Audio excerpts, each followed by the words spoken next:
અમે એડમિશન માટે સ્કૂલ ગયા હતા. માતૃભાષા ગુજરાતીમાં વાક્ય છે. પહેલો શબ્દ યાદ રાખો અને છેલ્લા ઉપર ધ્યાન રાખો. આ તો ફાઇનલ વી એટલે અમે થાય. જે છે ગુજરાતીના છેડે ગયા હતા. ગયા જુઓ અહીંયા ય છે, હા. હતા છે, હા. તો જુઓ ક્રિયા તરીકે ગયા એટલે ય વાળી ક્રિયા થઈ ગઈ અને હતો હતા હતી છે તો બને પૂર્ણ ભૂતકાળ. પૂર્ણ ભૂતકાળ હોય તો હતો માટે હેડ આવે અને ક્રિયામાં ત્રીજું રૂપ લાગે જેને કહેવાય ભૂતકૃદંત.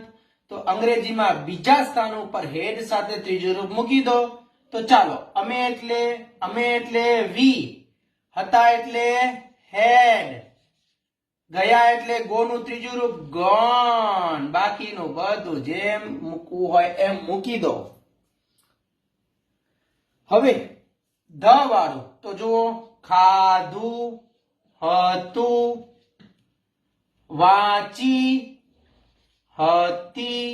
આ બે એક્ઝામ્પલ તમારા માટે. સમયનો અભાવ છે એટલા માટે ટૂંકમાં રાખું. જો વધુ સમજવું હોય તો જોડાઈ જાવ ડેમોન્સ્ટ્રેશન માટે વોટ્સએપ કરીને. Thank you.